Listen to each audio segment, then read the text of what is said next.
Hello and welcome to the all new, all different number one comics podcast, episode number 46. 45 more times. That's it. 45 more. There we go.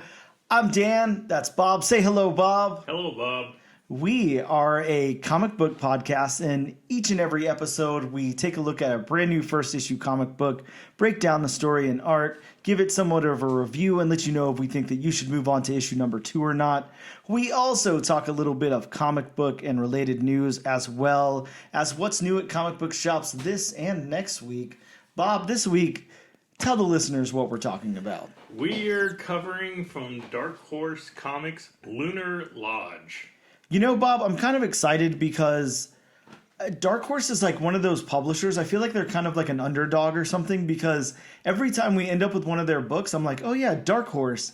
And then, I mean, I have to say, like, I usually end up really liking them too. Like, there's not really much I can think that Dark Horse put out where I'm like, that wasn't really good or whatever. Like, they seem to have pretty high quality stuff.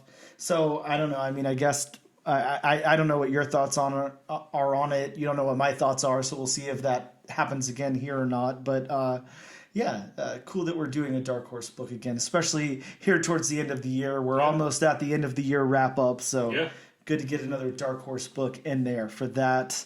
We're going to take a quick break, and we will be back with some comic book news.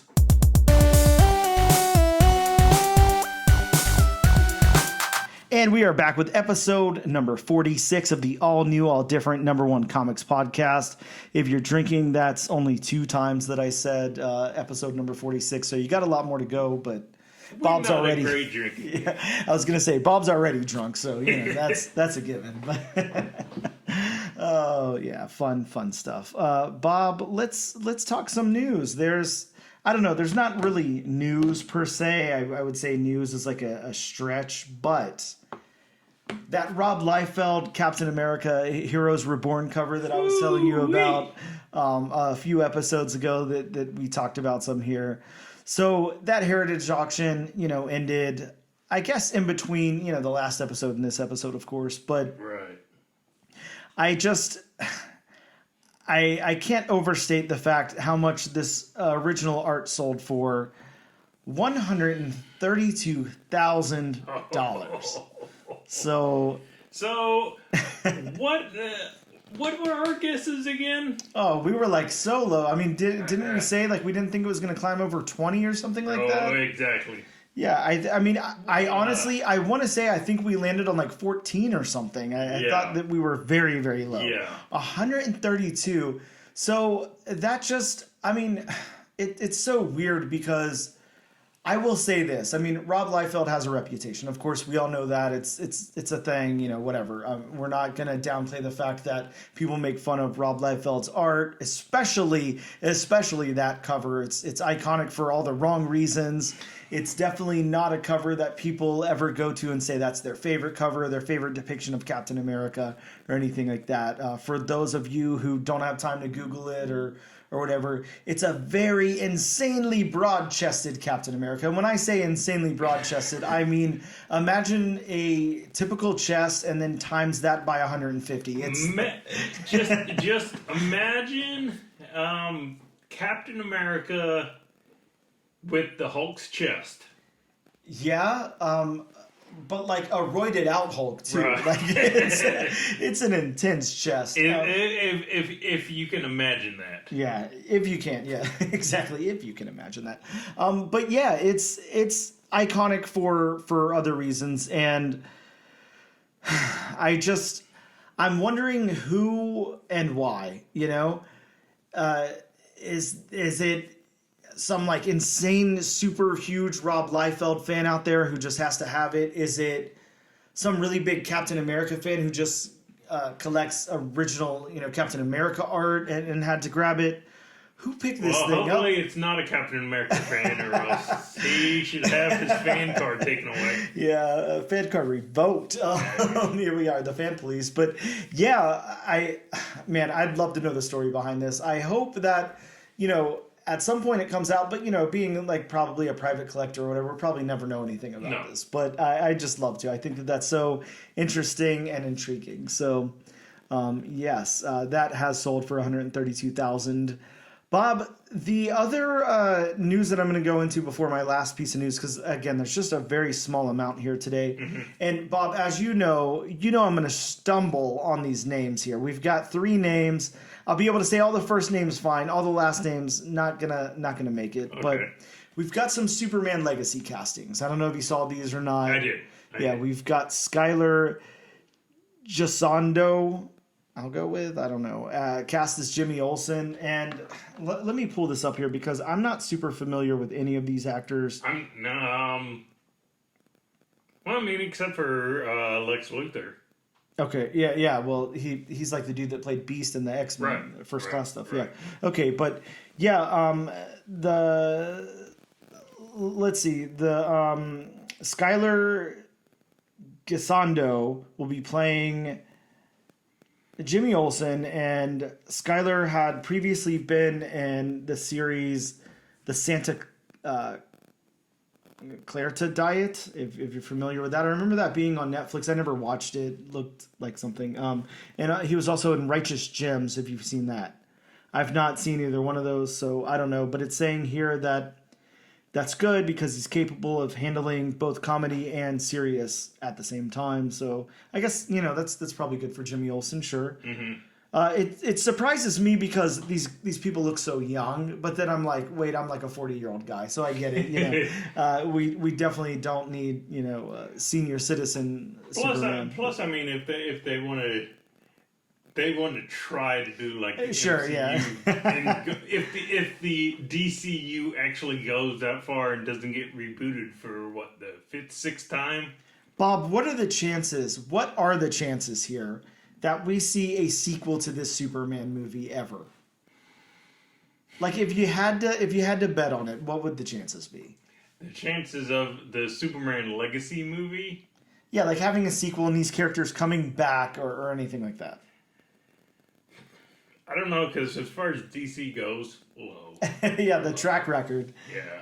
Yeah, I agree. I don't think. I'm sorry, guys. I don't think James Gunn is going to make that big of a difference. I just don't see it. But whatever. I could be wrong. Hopefully, I'm wrong. Next up, Nicholas Hoult is what I'm going to go with as Lex Luthor. Yes. Lex Luthor. And Nicholas has, I don't know. He's been in things like a movie called The Great. Not anything I've ever heard of. Also, The Menu, which is a movie I've heard of, but I've not seen.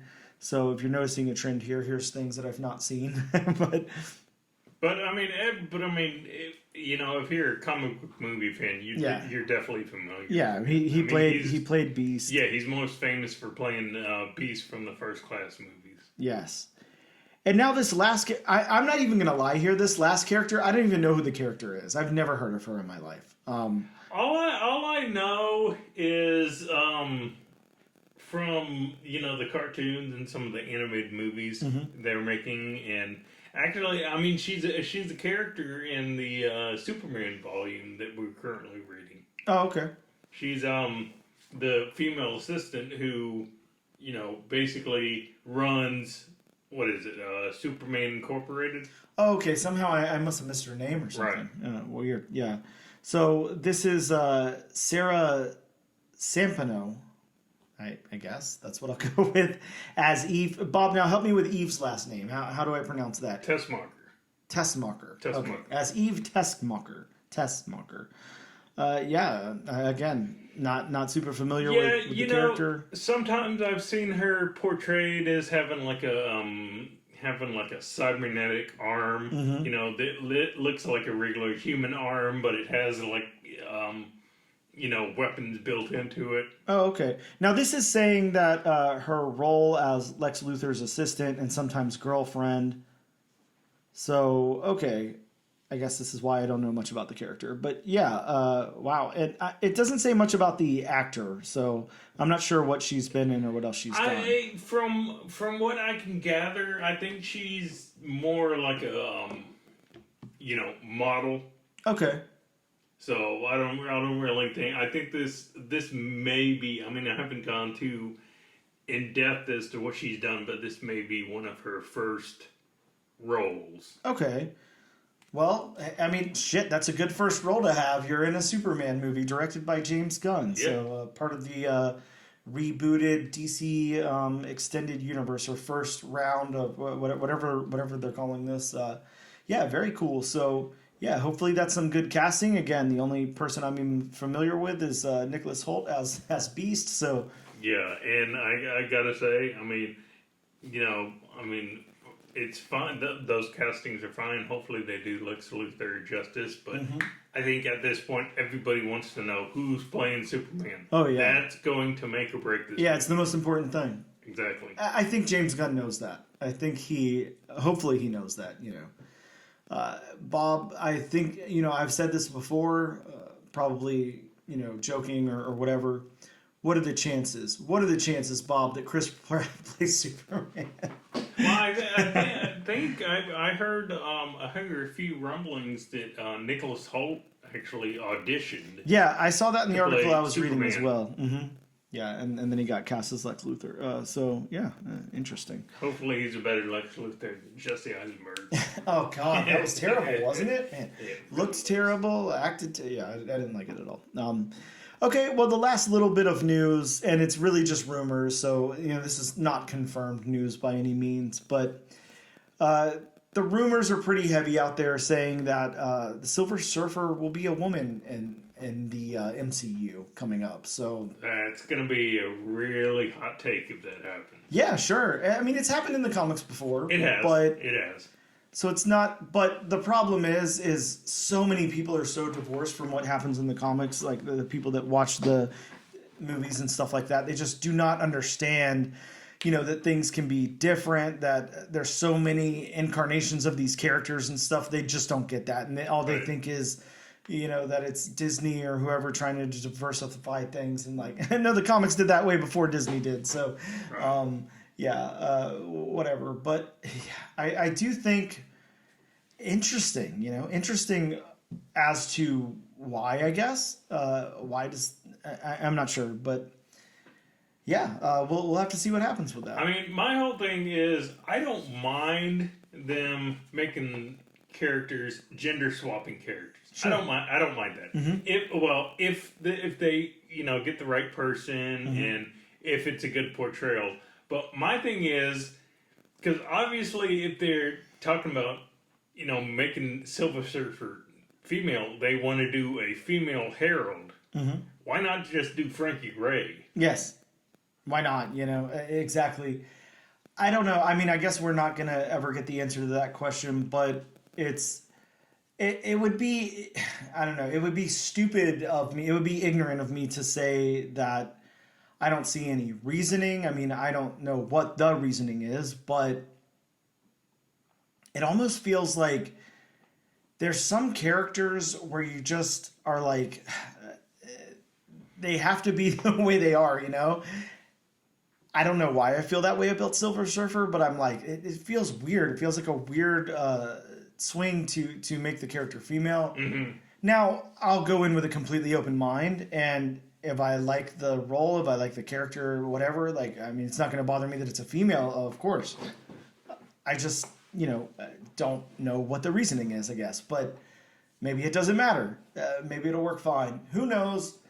Only time will tell, and it's just an interesting take, I guess. That is true. That is true. That's all I have for news, though, Bob. It was a pretty quick news segment, unless you have anything. Well, I just wanted to bring up something that I just saw on one of my comic sites. Very popular comic site, and it's related to the rumblings we've heard about Marvel moving away from Kang as being the big bad. Yes, One reason because of Jonathan Major's ongoing legal troubles. They are that, yeah, amongst other things. But there's been a lot of rumblings that they're going to finally introduce Doom, Fast Track Doom as the big bad. Yes. Which kind of odd right now, considering they haven't even laid the seeds for anything Doom related. Plus, they're going to have to change the movie from the Kang Dynasty to something The else. Doom Dynasty? Yeah, the Doom Dynasty. But there's actually a rumor that I'm seeing about The top choice to play Doctor Doom is Cillian Murphy. Okay, now, Bob, I'm not familiar with who that is by name, at least. If you've seen Christopher Nolan's Batman trilogy, you know who Cillian Murphy is. Okay. Scarecrow. Oh, yes. Okay. Wow. So So I mean, based on what you saw of him as Scarecrow, how do you think he would do as Doctor Doom? Oh, amazing. I'm sure. Yeah, I can't see. Yeah, I mean, it sounds great. Sounds like a great casting. Man, I'm so conflicted on all of these things because I feel like since the MCU, since the movie universes and stuff are so different from the comics, but so related at the same time. Right. I feel like I feel like I have something in my head that I want, and then I feel like I have what's most likely going to happen. And I want, if they're going to use Doom as the next big bad, and they're going to do Doom instead of King and all of that, I would love if they moved Doom away from the Fantastic Four. Just make him a great. I mean, he can go up against anybody in the Marvel universe. Doesn't need to be the Fantastic Four, but they're so intertwined together. I would love to see them apart. I would love to see him. Yeah. So instead of just being a Fantastic Four villain, yes, have him just show up and say, the rumored Thor 5 movie. Yeah, exactly. Yeah, let's do that kind of thing. I'd love something like that. I almost get the same. I remember watching all the original X-Men movies, of course, and all of that, and then the First Class stuff and everything too. But I always feel that way about Magneto. I love Magneto, and X-Men is one of my favorite series of all time. So of course I love Magneto with the X-Men, but he's such a cool villain, and he's just so intricate and everything, and he has this cool stuff about him, and he's got this personality and everything, and I'm like, I want to see him up against some other heroes besides just the X-Men. I'd love to see him I don't know, fight Spider-Man or something for a minute. I'd love to see that. That's the kind of stuff I always thought when I was a kid before all these movies and stuff came out, I'd love to see this and this, and every now and again you get a little bit of crossover, but usually they stay in their respective books or whatever. But Magneto versus the Guardians of the Galaxy. Hey, I take it. Sounds great. I love it. But yeah, I'd love to see something like that. But I could see that. Yeah, would be cool. Either way, that's all the news we got for you. Yeah, but there was some slow news, so I guess you can't say there was none. Yeah. last week just stole everything. Yeah, sure. I'm sure moving forward we're going to be getting a lot of news, but yeah, for right now there's not much out there. Hopefully we'll be getting some more of these, casting news. Hopefully in the near future we'll be getting who is playing Superman, and some of these other characters. I mean, Brainiac is rumored for the Superman Legacy movie. Yes. So it'll be interesting to see who they would think about getting to play him. Yeah, and announcements and all of that. We're looking forward to all that. So whenever that news hits, we'll be here to talk about it. But for now, that's all we got. We're going to take a quick break, and we'll come back in a moment to talk about some new comics that dropped in shops this week.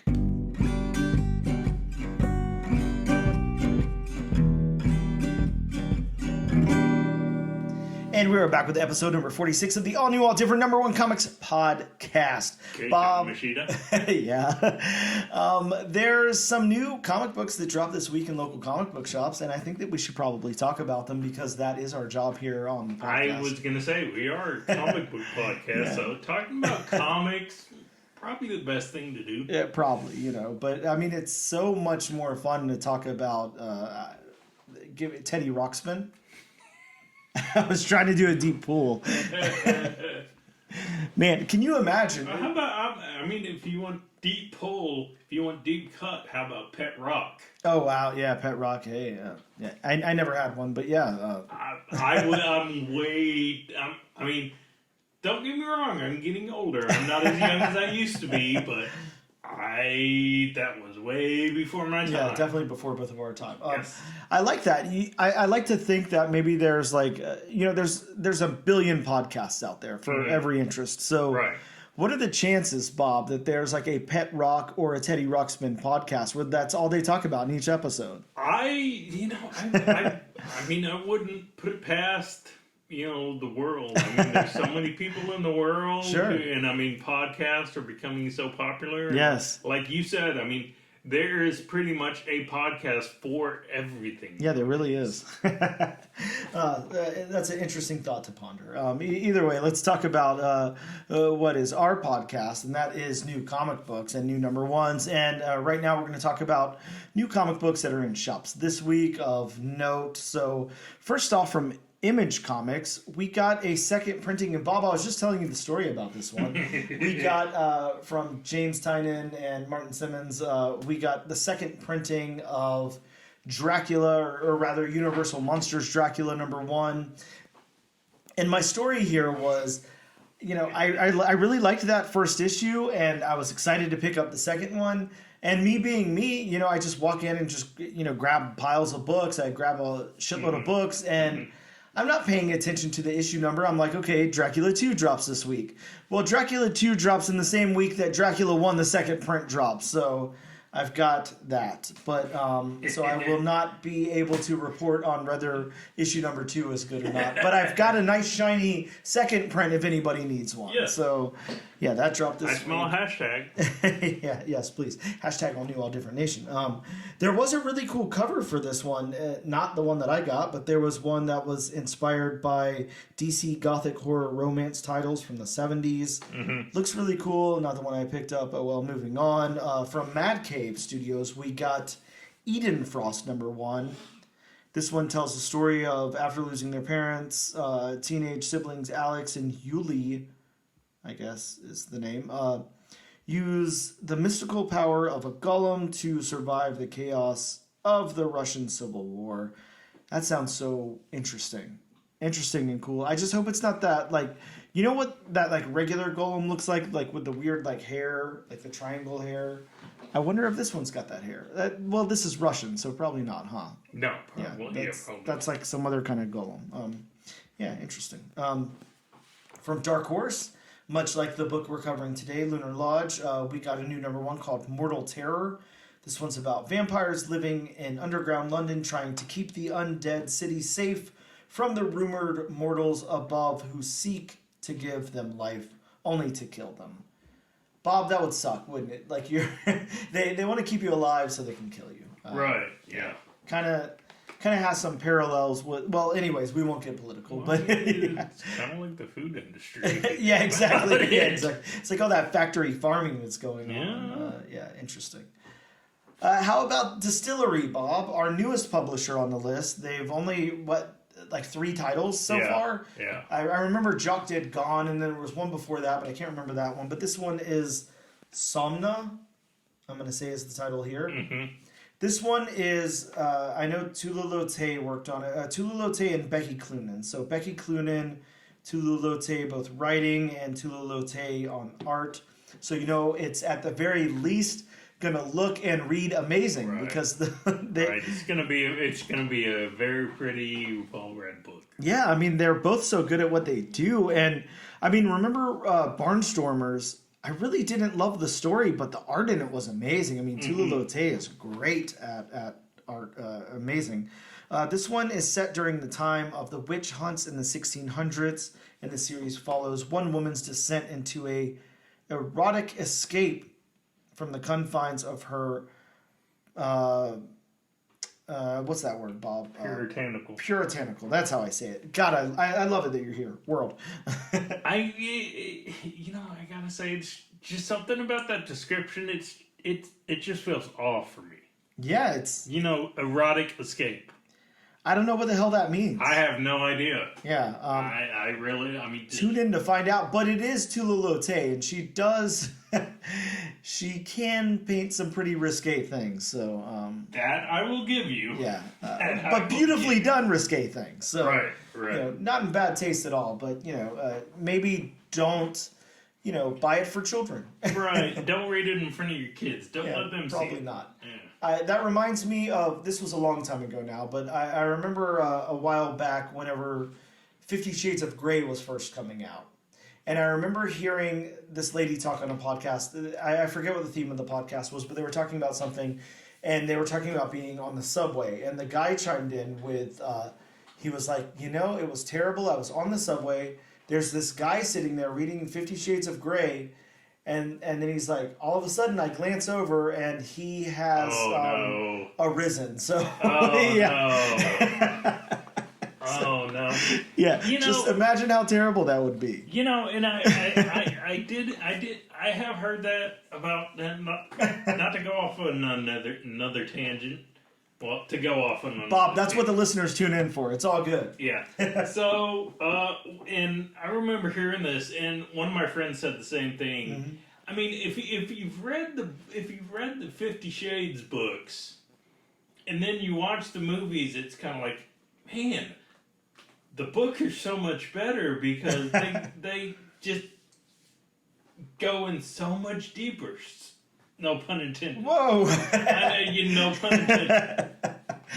Yeah, I don't know. I mean, I tried to watch that first movie. It really wasn't for me, but I definitely didn't read any books, so I don't know. That's no judgment to anybody who likes those things, but it just wasn't for me.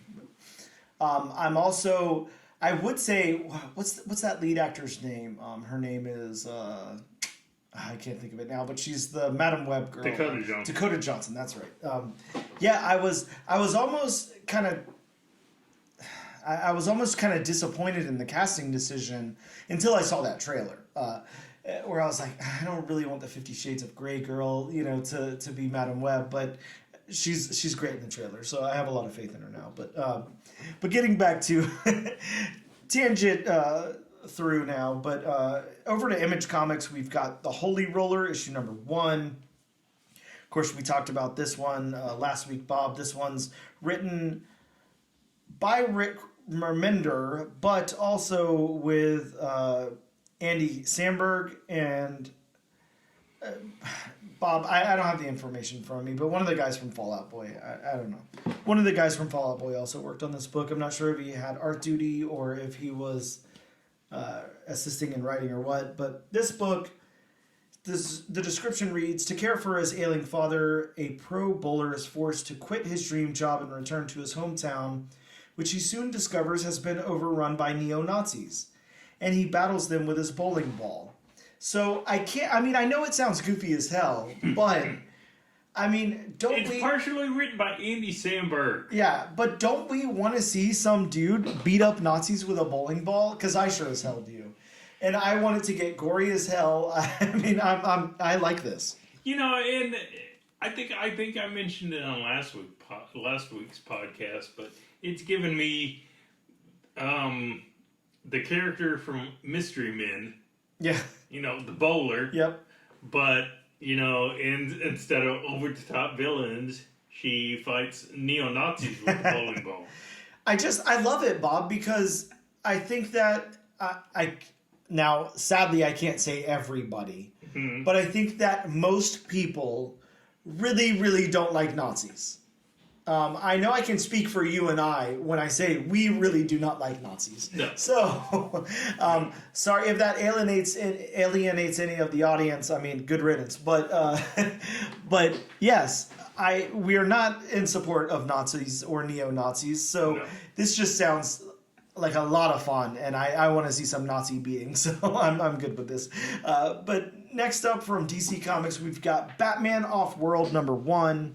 A young Batman faces an alien threat for the first time in his superhero career. And we also get the first appearance of Lone, some kind of alien. Tamaranian. Wow, Bob. So basically a male version of Starfire. Oh, okay. Is that what a Tamaranian is? Right. Oh, okay. Well, you'd think I'd pay closer attention, but... Well, Starfire and her sister Blackfire. Oh, okay. Wow. Staying with DC, we've got Superman, issue number 8, the conclusion of the chained conflict. So that's going to conclude here, and I guess issue 9 will go into a different story. Also from DC, we've got Titans Beast World Evolution 1, reprinted Beast Boy origin stories from Teen Titans 5, Tales of the New Teen Titans 3, and Action Comics 1051. It's a character I'm not too familiar with. Yeah, Beast Boy. From Marvel Comics, a new #1, Carnage, issue #1, the premiere issue of a new ongoing series to lay the groundwork for the next Venom epic. Can't wait, Bob. We also get Daredevil Black Armor #1, a 4-issue limited series by DG, someone who introduced the black armor suit in Daredevil 321 back in 1993. I think I've seen the black armor suit. Of course, I never read the issue that it was introduced in. Sure. Bob, I'd love to pull out this book, but I'd have to get down to my Marvel stack. I was going to say. Oh, okay. So I grabbed the Howard the Duck cover. So that's the one I ended up with. But yeah, I was excited about that. And speaking of, I also picked up another copy of Spider-Man #1. Oh, wow. But it was the gold cover, so I had to. Nice. Don't ask me why, but we do things here, so whatever.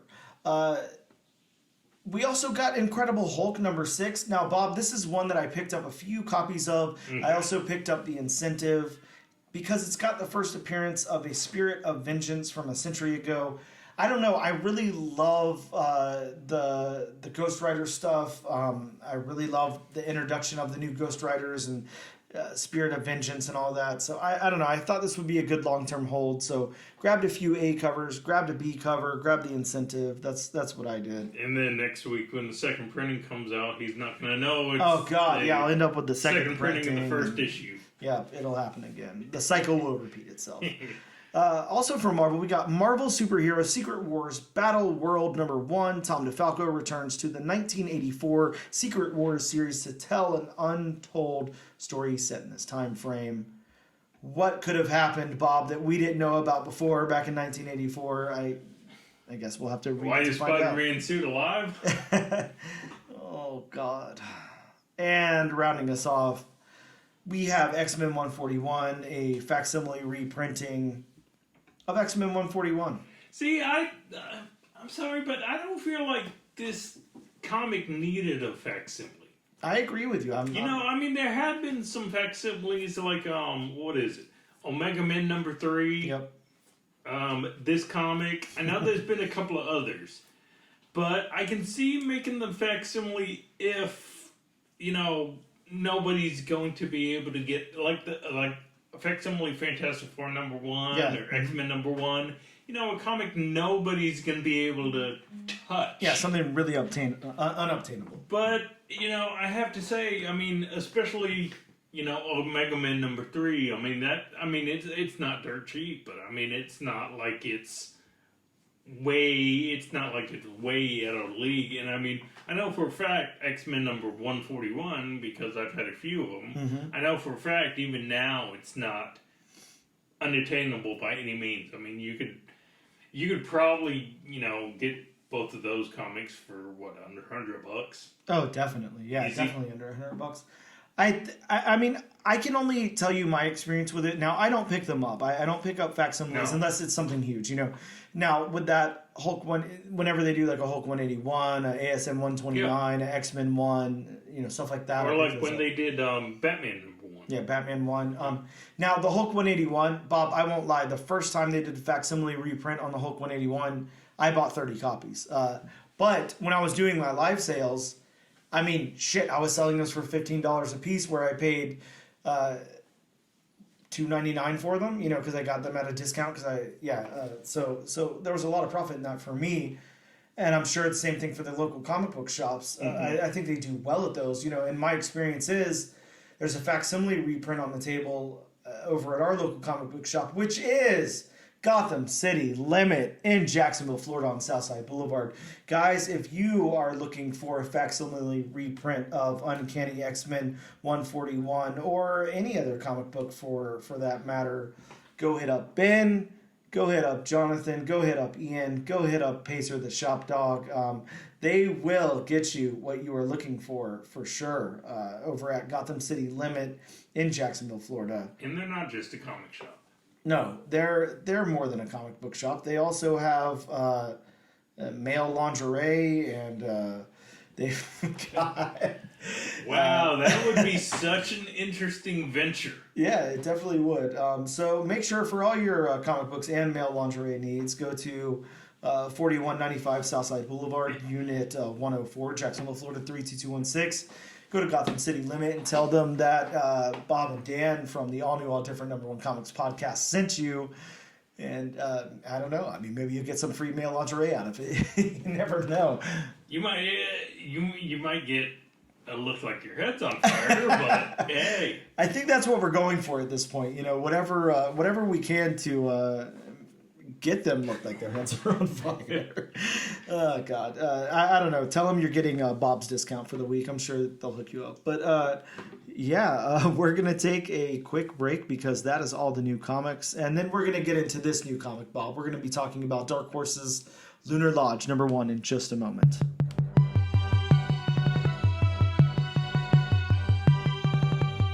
And we are back with episode number 46 of the All New, All Different #1 Comics podcast. Bob, it is time to talk about Lunar Lodge issue #1. That is why everybody's here. That's why you guys have tuned in to hear about Lunar Lodge #1. Or, I mean, maybe you were just browsing comic Maybe you book wanted to hear about podcast. the male lingerie. You wanted to hear about male lingerie.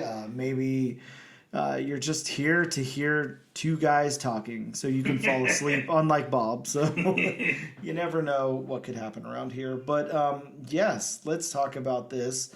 Lunar Lodge #1. This is from Dark Horse Comics.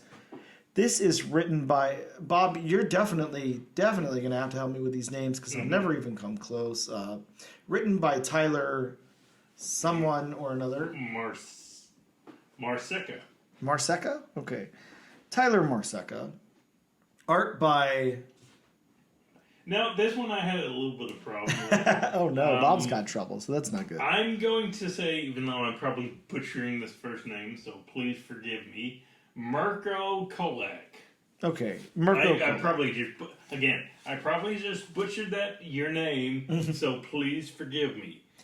Well, from this point on, I will be only referring to them by their first names because I am not going to try to go into their last names. I strongly suggest you do that. Yes, good call.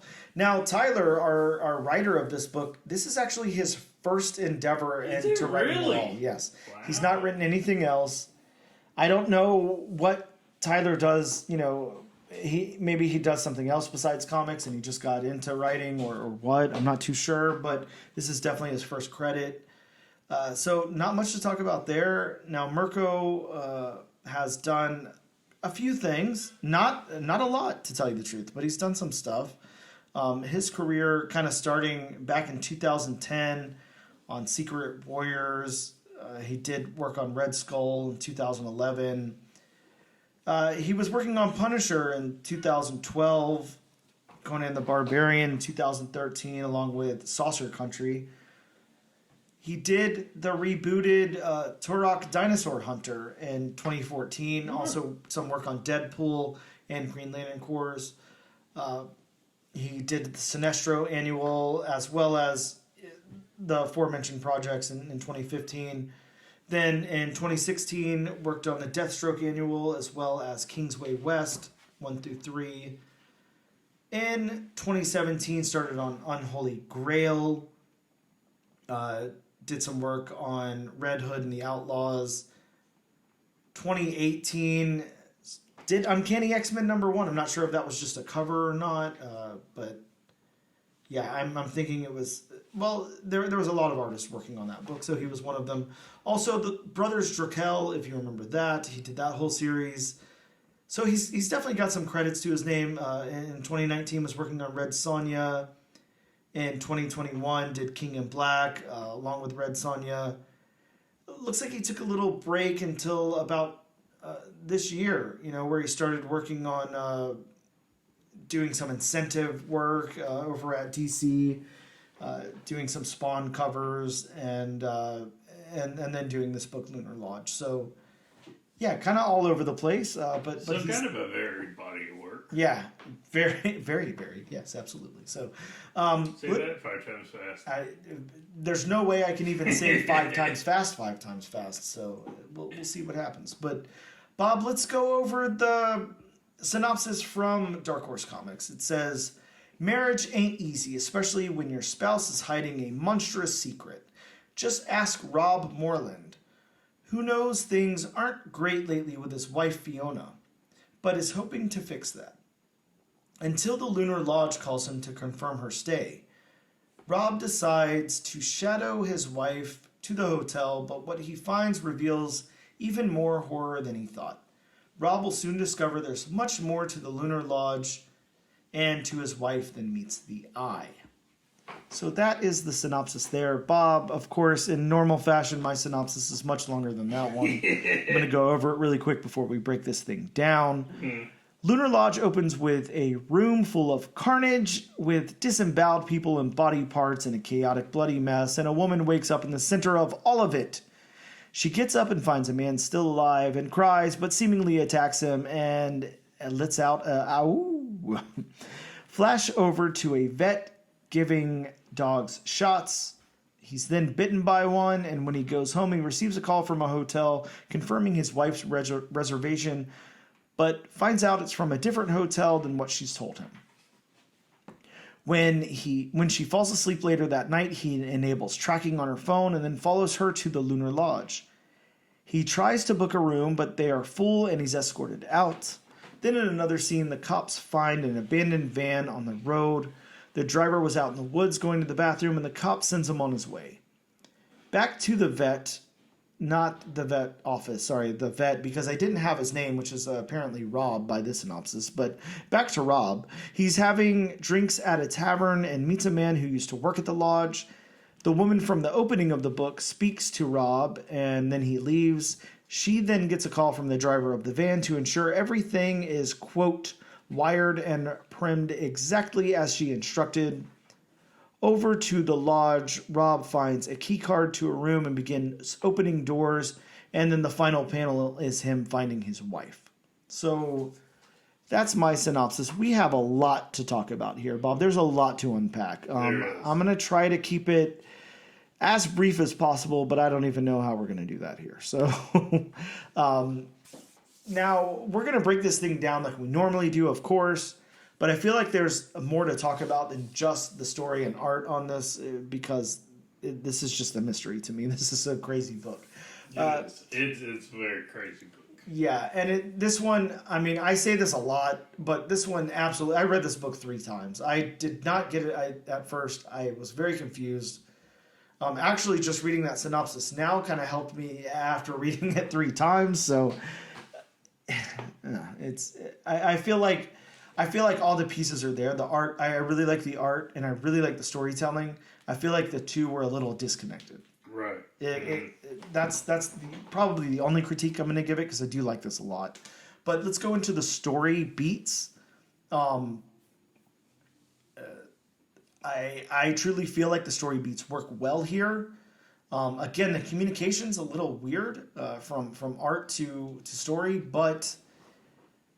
Well, the biggest thing as far as the story beats are just, and correct me if I'm wrong, but that first part where we see the inside of the hotel room with all the gore and all that, and then it just seems to cut to the vet office with no segue or anything. So I read that part and I was just left wondering, when did this take place compared to when Rob's at the vet office? I mean, is it the same day? Is it the past? Is it in the future?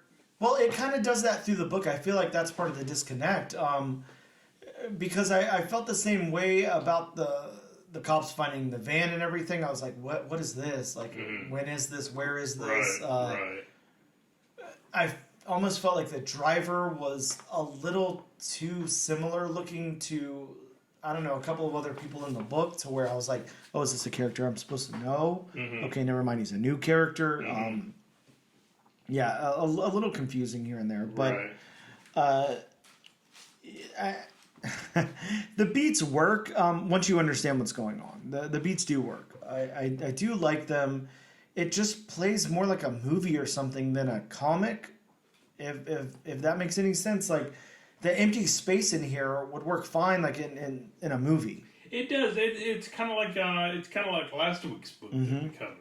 It's kind of like I was reading this book and I'm just like, okay, I could see this on Netflix or Amazon or one of those streaming services. So it did. It felt like an episode in a TV series. Yeah, it was. It's oddly written, or probably not written. I mean, I can't blame the writing. It almost, the best way I can put it is it seems like maybe these two were like very disconnected from one another, and explaining, what the writer wanted out of the artist or whatever. Not sure how to convey exactly what I'm saying, but there's some kind of disconnect here. So the narrative of the story is the thing I'm gonna have the biggest problem with. Again, it's so disconnected. I don't understand enough, and to have to read something 3 times and then still a synopsis help me out and everything. I feel like if I don't learn the characters' names, I didn't know that the wife's name was Fiona. I didn't know that his name was Rob. Now, a couple of times, I think Rob or somebody else said Fee as like a nickname, and I guess that was Fiona's nickname. Okay, yeah, good, but I never even got a real name. Right. And I didn't know who he was referencing.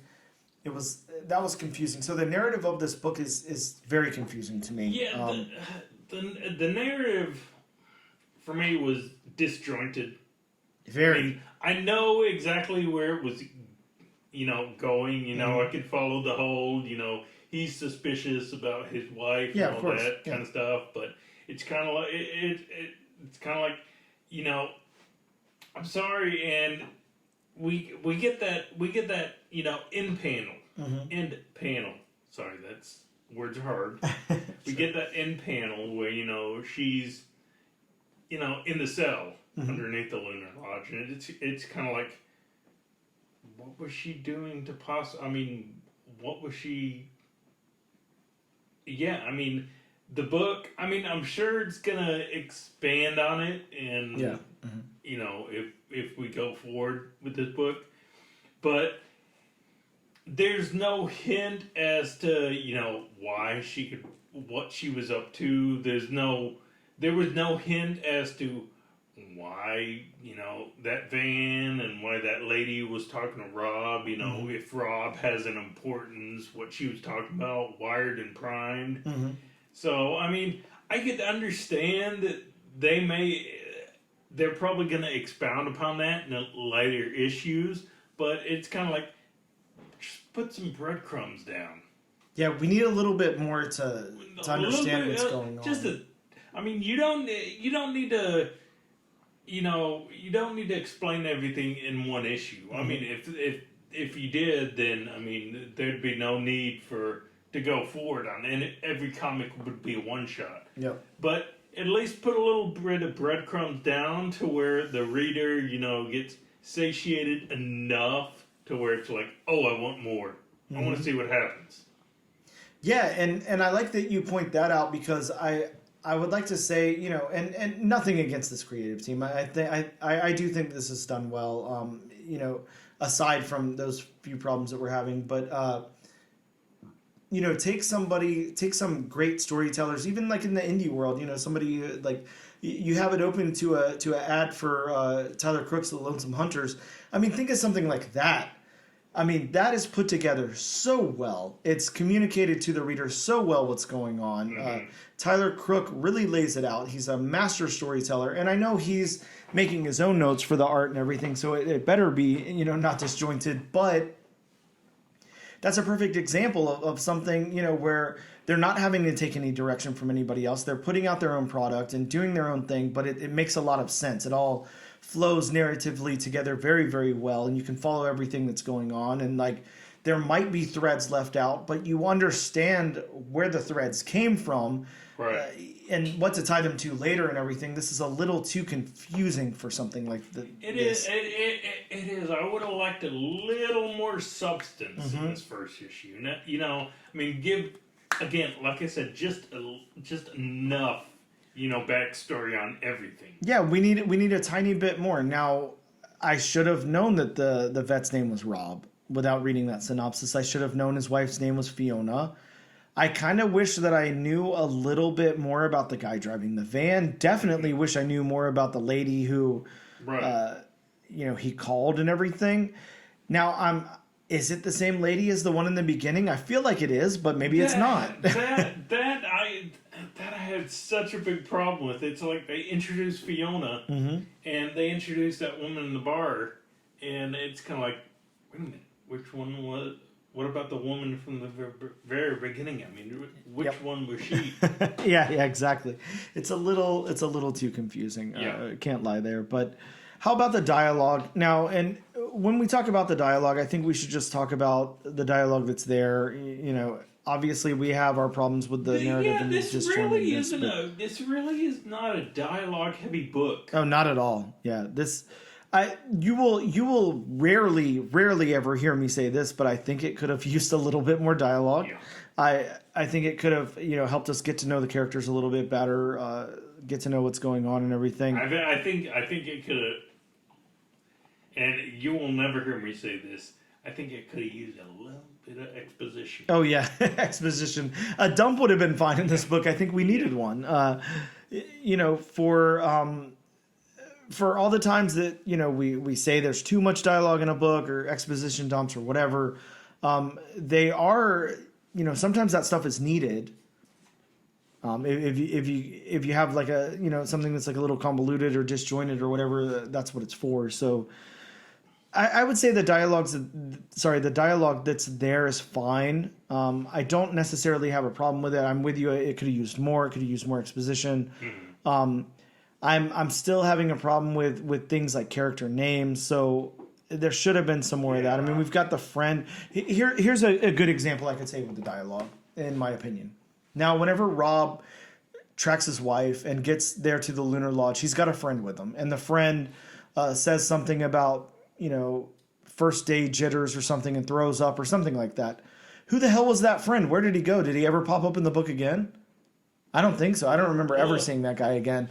But first day jitters for what? What are we talking about? What is going on here? That is a little too confusing. It seems like something got left on the cutting room floor, and that's where we could have used a little bit more dialogue for a little bit more exposition. So the dialogue that's there is fine. There wasn't enough of it. Was not enough exposition.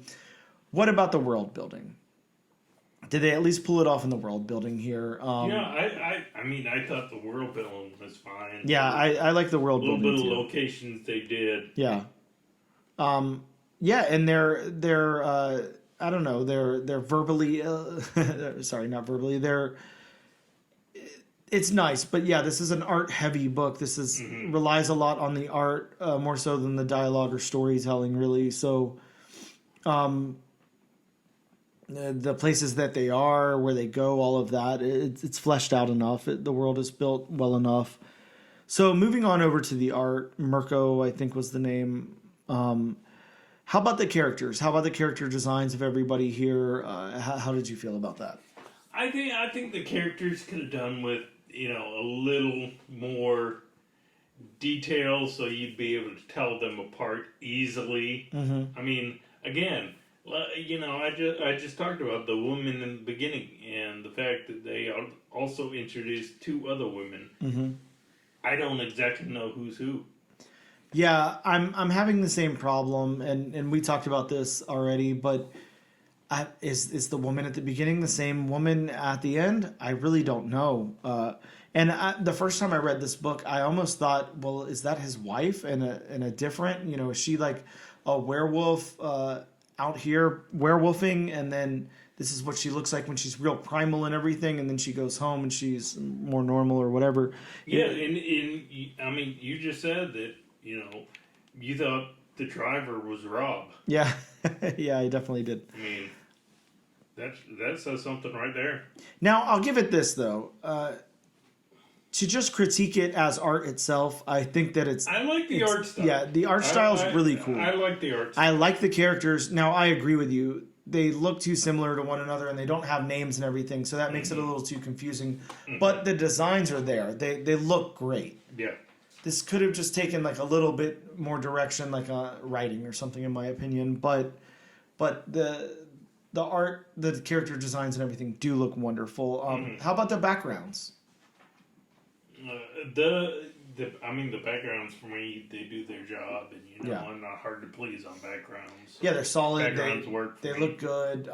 There's stuff going on where there needs to be stuff going on. It's more solid color where it needs to be. I will, and I hate to bring out more bad here, but I will say that sometimes whenever we kind of zoom in on like an important piece of something, like there you have it open to the scene where Rob is at home and he sees the note left on the refrigerator saying where she's going to be and all that. I really don't like that. Like, as I feel like we could have gotten exposition as opposed to like a note or something. Like the note thing, the way the note thing is written, like I'm just not a huge fan of. It doesn't look realistic to me. And it doesn't fit the art because the rest of the art looks great. And then that looks like, I don't know, like a font from a computer or something. I'm not really into it, but how about the locations? We talked about the world building and the storytelling, and we liked that. So how about the locations here? We have that first inn. We have of course, Rob's office or veterinarian practice or whatever. We've got the Lunar Lodge. We've got the tavern. I'm gonna say I think the locations look great. They look outstanding. They look I'm fine with the locations. And then. Last but not least, the colors. We do have a separate colorist here, Francesca Valadi. Is what I'll say. Oh, Valenza. Okay, sorry. Wait, what? Say the name again. Brian Valenza on colors. Really? Yes. Oh, well, I have a completely different name here. Wow, weird. Who do you have? I don't know. Francisca something. Inside of the book has a different name, so okay, my apologies. But yeah, I think the colors work really, really well. There's a nice palette here, and it transitions back and forth from something like the scenes of carnage to happy daytime to kind of overcast to dimly lit veterinarian's office to inside of a house. The color palette really works for the scenes that they're in. When they're there, I think the colors look great. They look great with the art too. They complement one another very, very well.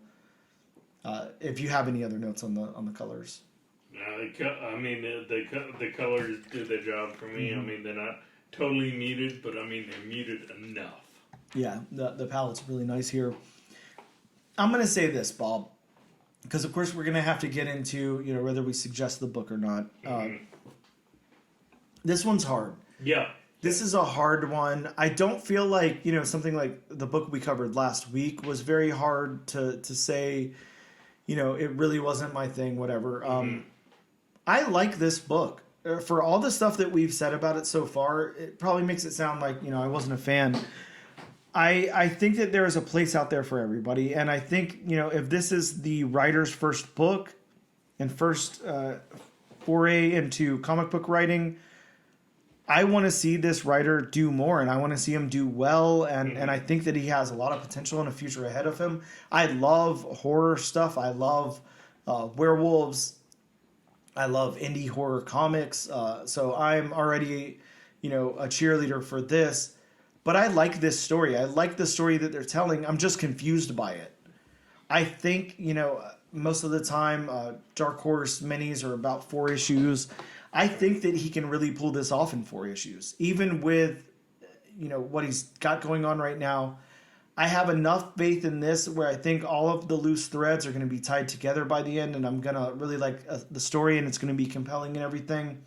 And I'm into that. So it's confusing. It's a confusing answer, to hear me critique it the way that I did before, and then say that I do suggest adding it to your pool and do suggest reading issue number 2, because I'm excited to read issue number 2 and see where this goes. It's definitely not firing on all cylinders for me, and I think that was pretty clear in our breakdown of it. But I do think that it has somewhere to go, and I think that it will get there. See, and yeah, I'm kind of like you. I mean, for all the, negative stuff I said, I mean, and you said it, I do think this is a really good, first foray into comics. Yep. And to me, I'm also like you. I don't think this first issue fires on all cylinders. But I do kind of want to see where this book goes, because it ends with a cliffhanger, and I have to say I'm more inclined to read books that end on cliffhangers. And to me, I mean, we already reviewed a book like this that wasn't firing on all cylinders. I mean, when we reviewed Sirens of the City earlier in the year, I mean, you basically said the same. We basically said the same thing about the first issue. Yes. And I don't know if you have in particular, but I, continued on with that series. And I am highly impressed on how it went from the first issue to where it just, did too much in the first issue, focused on, much more than it should have, to how it focused itself on, on maybe a small space, and just how well it's come along. So I am going to recommend, the second issue. Now, that being said, if the second issue just seems, the same as the first issue, where it doesn't, concise itself, then, I mean, I'm not going to go on to the third, but I'm interested as of right now, where is this thing going? Yeah, I'm with you, and I think that was well said. Just like you pointed out, we had issues with Sirens of the City. It wasn't working, but it was intriguing. Right. I feel like this is the same thing. I don't feel like this is as disjointed. This just leaves a lot on the table to be explained, I guess, in the issue. But with that being said, like you said, you pick up issue number 2, number 3 of Sirens of the City. It's like you're reading a different book. Right. It's like they knew, hey, it's time to zero in on some of this and get some of this explained. Visit the world that we've built and all of that. And I think, yeah, you're right. This has the opportunity to do that as well. Maybe this is a very driven in the later half of the series. Maybe it picks up a lot more in the middle. I'm not too sure. And knowing that, I've never written a comic book and have had it published, I don't know. I mean, I'm excited to see what the future is for this creative team. Right. My main critique is I would like to see, I would like to feel like they work together a little better than they do here. But maybe we'll see that, maybe over corresponding, over time or whatever, the team tightens up a little bit. I'm not too sure, but you heard it here. I mean, that is a recommend from Bob and I. It's a very weird recommend. But I mean, shit, in a year of podcasting, and talking about first issue comic books, and, you guys have been great. The community's been awesome. Everybody listening, downloading, watching on YouTube, whatever, following us along the way. You guys are listening to us talk about these comic books, and I guess, hopefully you trust us now or whatever, but, this is a different review for us. This is a different, usually it's a lot more black and white.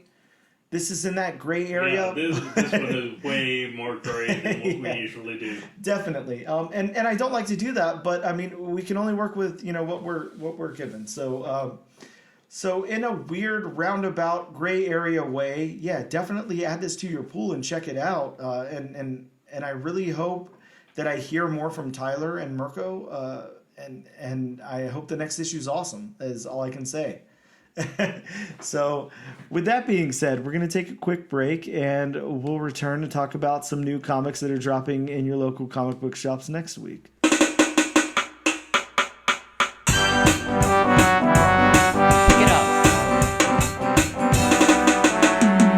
we are back with episode number 46 of the all new, all different #1 comics podcast. Bob, let's talk about some new comic books that are coming out next week in local comic book shops. Let's do that. But first, as always, Yes. it's now disclaimer time. It's now disclaimer time with Bob. Man, you really make it sound like Pee-wee's Playhouse. Just like I always say, I mean, this list is just a few of the comics that are hopefully in quotations, Yes. coming out this week and don't have a 2-week delay. You know, we still haven't even got Nadia and the Nanobots. I know. Which, that was like a month ago we were going Yeah. to cover that book? Yeah, Man. for the most part. So, yes, if you want a more in-depth list, please consult elsewhere, consult with your local comic shop, I mean, ask them nicely, maybe they'll read you, every single comic that may or may not be coming out. They definitely will, and like Bob said, I mean, if you're in Jacksonville, Florida, all you got to do is hit up Gotham City Limit, tell Ben you want to know every single book that's coming out for the rest of the year. Why not? Shit. They may sell you some lingerie from the back. Who knows? So, starting off the list from Marvel, we are getting Howard the Duck #1, one shot. Yes, very, very excited about this one. It's a 50th anniversary for Howard the Duck. So Howard the Duck is 10 years older than me, Bob, but it's also got the first appearance of Peeper, an all-seeing cosmic entity. So basically, is that like the Watcher adjacent? I guess because so. technically, isn't that the Watcher? Yeah, just doesn't have the same name, kind of. That's true. From Image Comics, we're getting Crave #1. Bob, I was just telling you how excited I am about this book. Mm-hmm. I don't have the synopsis for it in front of me, but I do want to pull that up really quick because I just want to tell everybody out there how cool this book is and how excited I am about it. So Crave is first off, it's by, Maria Lovett, I think is her name.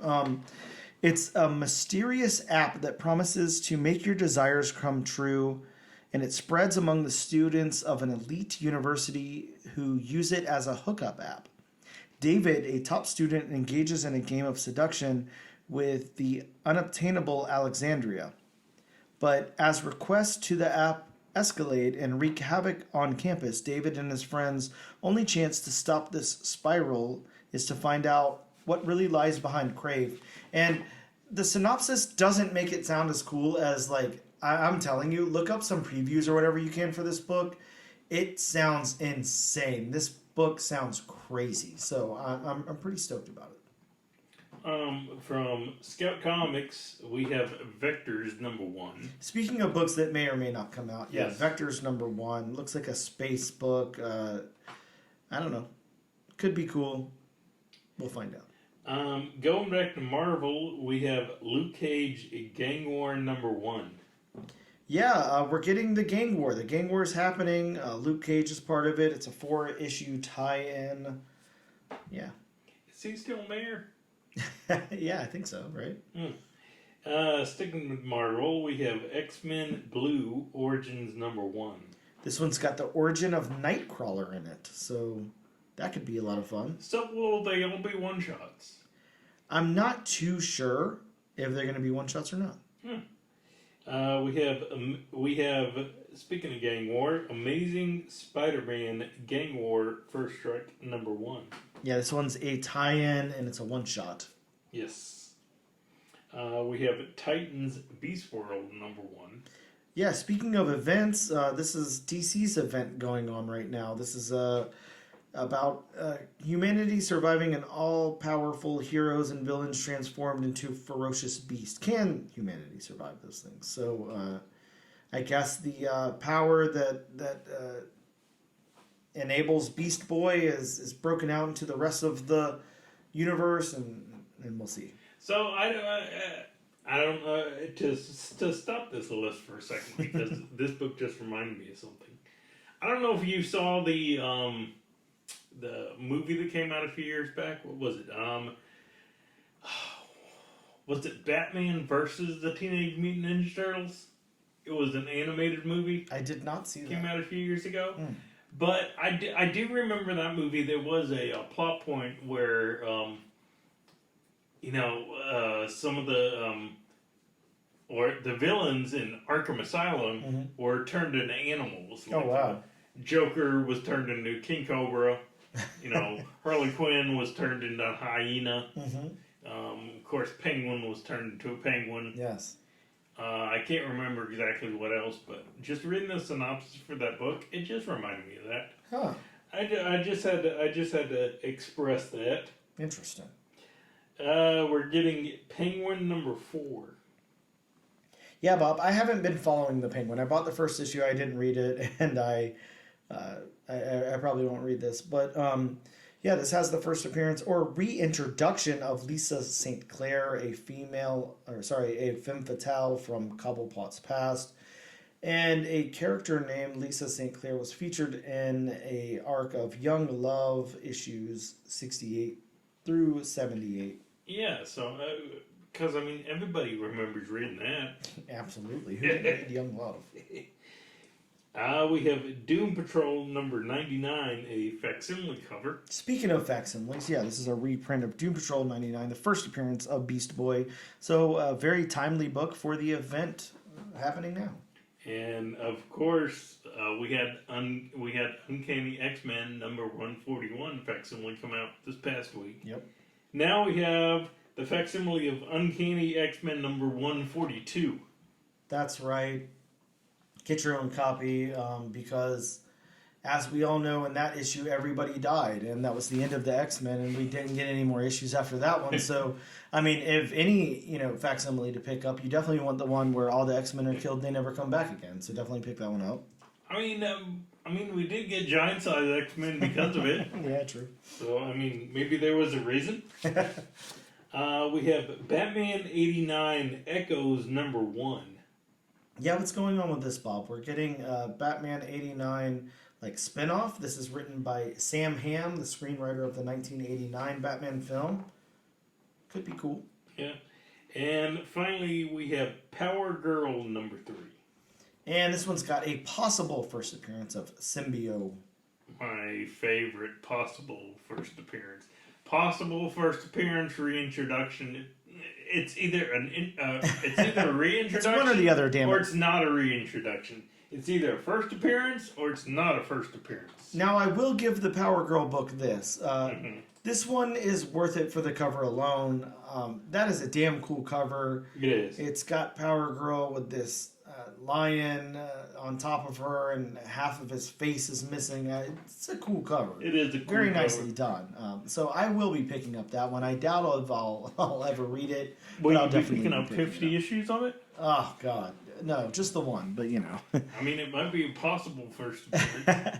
Well, Symbio is getting their own franchise soon, so it might be worth a pickup. Bob, it's time to head on over to the lovely wheelofnames.com. Of course, our pick of most eligible internet wheels that we spin. Of course, we love wheelofnames.com, not sponsored by, but we could be bought off very, very easily, just so you guys know. If you're going to pick a wheel, make it wheelofnames.com. Absolutely. We've got 3 books on the board. Of course, Spider-Woman number 1, Crave number 1, and Basic Instinct number 1. Bob, let's see where the wheel lands for this week. Looks like next week, Bob, we'll be covering Basic Instinct number 1. That's going to be a lot of fun, Bob. Hopefully. Yes, I'm sitting here crossing both fingers. Yes, fingers are crossed. If you guys out there don't mind crossing your fingers for us, we'd greatly appreciate it, because we'd love to have a good book to talk about. Please do this sounds like such an interesting book. Please be good, is all we can say. Bob, that about wraps up the show, but thank you guys so much for tuning in. Of course, you can check us out on social media. We're on Instagram at ANAD_1 Comics Podcast. We're on X at ANADNO Comic Pod, and on TikTok at ANAD1 Comics Pod. You can also check us out on YouTube under the Comic Book channel. This And every single week, we love to give away a copy of the book that we just read. This week being Lunar Lodge #1. All you need to do is go onto social media of your choice and use the hashtag all new, all different nation to be entered in the giveaway. Just create a post, use that hashtag. Bob and I will scour the entire internet and find it, and we'll enter you in a randomized drawing. Maybe here on wheelofnames.com, who knows? Only one way to find out. But thank you guys so much for tuning in, and we will see you next week.